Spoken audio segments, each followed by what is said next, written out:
साथियों, यह बात हम आपको पहले ही बता चुके हैं कि कतर पनौती भरा देश है। जिसने भी कतर के साथ हाथ मिला लिया, उसके बुरे दिन कुछ समय बाद ही शुरू हो जाते हैं। यकीन मानिए, आज हम आपके लिए एक ऐसी खबर सामने लेकर आए हैं जिसको सुनने के बाद आपको बहुत खुशी मिलने वाली है। क्योंकि पाकिस्तान ही वह देश है जिसने कतर के साथ मिलकर के भारतीय एक्स नेवी अफसर को फांसी की सजा सुनाई है। लेकिन आज भारत ने पाकिस्तान को लेकर के जो एक्शन प्लान तैयार किया है, इससे पाकिस्तान अगले 100 सालों तक नहीं भूलने वाला है। पूरी डेवलपमेंट क्या है, इस वीडियो में समझते हैं। भारत जिस तरह से कतर और पाकिस्तान को सबक सिखाने जा रहा है, इसके लिए इस वीडियो को एक लाइक ज़रूर करें और भी ऐसी ही नॉलेजेबल वीडियो के लिए चैनल को सब्सक्राइब ज़रूर करें। दोस्तों, मेन खबर को जानने से पहले कुछ ज़रूरी बातों का जानना ज़रूरी है। जैसा कि आपको पता होगा कि पाकिस्तान कतर के साथ मिलकर के एक सीक्रेट सबमरीन खरीदने वाला था, और यह सबमरीन एक एडवांस क्वालिटी की सबमरीन थी जिसे मैं स्कैन नहीं किया जा सकता, और कहीं ना कहीं पाकिस्तान के बीच में डील फाइनल होने वाली थी। लेकिन इसका पता भारत के नेवी ऑफिसर को शायद लग चुका था, और यह खबर भारत तक पहुंच जाती, इससे पाकिस्तान को दुख होता। इसलिए पाकिस्तान ने कतर के साथ मिलकर के उन 8 नेवी ऑफिसर को फांसी की सजा सुना दी। लेकिन इस बात में कितनी सच्चाई है या फिर नहीं, ये क्लियर नहीं बताया जा सकता। फिर भी रिपोर्ट्स अभी तक यही बता रही हैं। लेकिन अब भारत ने पाकिस्तान की नींद उड़ाने वाला काम किया है, जहां आज भारत ने एक ऐसे देश के सामने अपने दरवाजे खोल दिए हैं जिसके लिए आज तक दुनिया के कई बड़े देश परेशान रहे हैं। और इंटरेस्टिंग चीज़ ये है कि भारत में जिस देश को इनवाइट किया है, ये पाकिस्तान का काफ़ी बड़ा डिफेंस पार्टनर रहा है। दोस्तों, हम बात कर रहे हैं स्वीडन की, और आप यकीन मानिए, कुछ समय बाद स्वीडन भी अपने डिफेंस इक्विपमेंट पाकिस्तान को बेचना बंद कर देगा। आपको याद होगा, फ्रांस काफ़ी लंबे समय तक पाकिस्तान को डिफेंस इक्विपमेंट बेचता रहा है। लेकिन जैसे ही भारत के अंदर उन्होंने प्रोडक्शन चालू किया, भारत को एक्सपोर्ट करने शुरू किए, और पाकिस्तान से उनकी पूरी सप्लाई कट हो गई। और इस बार स्वीडन के साथ भी कुछ ऐसा होने वाला है, जहां कुछ दिनों पहले ये खबर सामने निकल कर आई है कि भारत ने पहली बार FDI यानी कि foreign direct investment defence sector में अलाउ करती है, वह भी 100%। और सबसे पहले ये इन्वेस्टमेंट प्लान दिया गया है स्वीडन की कंपनी को, जो भारत के अंदर रॉकेट्स मैन्युफैक्चर करने वाली हैं, जहां अभी तक भारत में 70% FDI डिफेंस सेक्टर में अलाउ था, वह भी ऑटोमेटिक रूट से। लेकिन अब इसे 100% किया जा रहा है, और सबसे पहले ये परमिशन स्वीडन की कंपनी को दी गई है। यानी कि फ्यूचर में हम स्वीडन से अपनी कुछ बातें मनवाने वाले हैं, जहां पर यह कंपनी भारत के अंदर दुनिया की काफ़ी ज़्यादा एडवांस मानी जाने वाली शोल्डर फायर रॉकेट का मैन्युफैक्चर करेगी।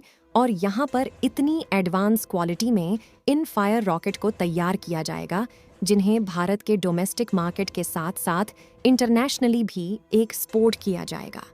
और अगर अमेरिका, यूरोप की बात करें, तो यहाँ पर इन रॉकेट का बड़े स्केल पर इस्तेमाल किया जाता है। यानी कि मार्केट के अंदर पोटेंशियल बहुत ज़्यादा है। और सबसे इंटरेस्टिंग बात यह है कि यह स्वीडन की पहली यूनिट होने वाली है जो उनके कंट्री से बाहर लगेगी। यानी उन्हें भारत के ऊपर काफ़ी ज़्यादा विश्वास हो चुका है। ये यूनिट हरियाणा के अंदर सेटअप की जाएगी, जिसमें इनिशियली करीब 500 करोड़ तक इन्वेस्टमेंट होगी, और उसके बाद अपने इस इन्वेस्टमेंट प्लान को बढ़ाने वाली है।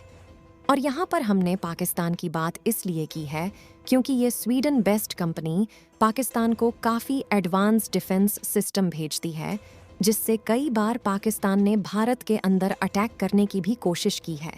लेकिन जब ये कंपनी भारत में डिफेंस रॉकेट को मैन्युफैक्चरिंग करने का काम करेगी, तो इससे पाकिस्तान को काफ़ी बड़ा नुकसान होने वाला है, क्योंकि इससे पाकिस्तान को डिफेंस रॉकेट एक्सपोर्ट नहीं किया जाएगा।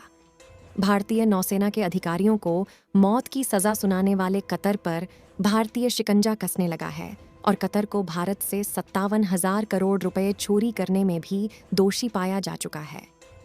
अपने आप को हमास का हितैषी बताने वाला कतर आखिर में चिंदी चोरी निकला, क्योंकि भारत से पाई पाई चुराकर कतर करोड़ों रुपए अपनी जेब में भर चुका है। भारत अभी तक शांत था, लेकिन इस बार कतर को दुनिया के सामने जलील करने की कोई भी कसर भारतीय सरकार नहीं छोड़ने वाली। भारत जरूर बैक चैनल से अपने नागरिकों को कतर से निकालने की कोशिश कर रहा है, लेकिन साथ ही साथ दुनिया के सामने कतर का असली चेहरा भी सामने निकल कर आ रहा है। चोरी की खबर के बाद कतर एयरवेज के भारतीय ऑफिस पर छापेमारी शुरू हो चुकी है और शुरुआती खबरों के मुताबिक पर 57,000 करोड़ रुपये गमन करने का आरोप लगा है। ये इतनी बड़ी खबर है कि अगर कतर की वजह से एक खरोंच भी भारतीय नागरिकों को आई तो भारत आने वाले कई सालों तक कतर को भूखा मारने के लिए तैयार है। दरअसल जब भी इंटरनेशनल एयरलाइंस भारत में ऑन ऑपरेट करती है तो एयरलाइंस को कुछ चार्जेस भारतीय सरकार को देने होते हैं। चार्जेस जैसे कि लीज रेंटल, क्रू चार्जेस और फ्यूल चार्जेस। जब भी एयरलाइंस इस कीमत को अदा करती है तब इंचार्ज एस के साथ साथ जीएसटी भी इन कंपनी को देना होता है। कतर एयरवेज के इसी जीएसटी को बचाने के लिए एक नया हथकंडा अपनाया। इन सभी चार्जेस और जीएसटी को कतर एयरवेज की भारतीय ब्रांच को देना होता है। लेकिन पिछले कई सालों से कतर एयरवेज अपने कतर में बेस्ट हेडक्वार्टर से चार्जेस का भुगतान कर रही थी। ऐसा इसलिए क्योंकि अगर इनकी भारतीय ब्रांड्स पैसे को भरती तो इन्हें जीएसटी देना पड़ता, और क्योंकि पैसा डायरेक्टली कतर से आ रहा है इसलिए इस पर किसी भी तरह का कोई टैक्स एप्लीकेबल नहीं होता। आपको बता दें कि दुनिया में अरब देशों को डेवलप और काफ़ी अमीर देशों की लिस्ट में गिना जाता है, लेकिन इस टैक्स चोरी के मामले में सभी अरब देशों की एयरलाइंस का नाम सामने आया है, जैसे कि Etihad, Emirates, Saudi airlines, air Arabia और ओमान। अब इसे कॉन्फिडेंस नहीं माना जा सकता क्योंकि जब भारत के नागरिकों की जान खतरे में है तब भारत ने स्ट्रिक्ट एक्शन लिया है। लेकिन यह केवल 57,000 करोड़ की चोरी नहीं है। फाइनेंशियल ईयर 2013 से 2024 के बीच अभी तक इस एयरलाइंस की वजह से करीबन 1,30,000 करोड़ का नुकसान भारतीय अर्थव्यवस्था को उठाना पड़ा है। अब बात ये आती है कि भारत अब किस तरह से पैसे निकलवा सकता है, क्योंकि यह कोई छोटी मोटी चोरी नहीं है। एक तरीका तो ये है कि भारत एलएनजी के बदले कतर को जाने वाला पैसा रोक ले और इस चोरी के अलावा एक मोटा फाइन कतर पर लगाया जाए। लेकिन अब देखना यह है कि भारत सरकार किस तरीके से कतर के द्वारा इस पैसे को वसूल करती है। आपको बता दें कि भारत सरकार इस समय कतर में फंसे नेवी के ऑफिसरों को बचाने का भरपूर प्रयास कर रही है और भारत का एक्शन इस पर चल रहा है। साथ ही हमें उम्मीद है कि जल्द ही इससे रिलेटेड कुछ खुशखबरी ज़रूर सुनने को मिलेगी। बाकी आपको क्या लगता है कि इन नेवी के जवानों को भारत सरकार बचा पाएगी या नहीं? अपनी राय कमेंट के माध्यम से ज़रूर बताएं। वीडियो को यहीं पर ख़त्म करते हैं। इस वीडियो को एक लाइक ज़रूर करें और अपने मित्रों तक इस वीडियो को शेयर करें ताकि उन्हें भी जानकारी मिल सके, और अपने भरोसेमंद चैनल को सब्सक्राइब ज़रूर करें और बेल आइकन को ऑल पर सिलेक्ट करना बिल्कुल ना भूलें। मिलते हैं किसी और नॉलेजेबल वीडियो के साथ। इस वीडियो को अंत तक देखने के लिए धन्यवाद।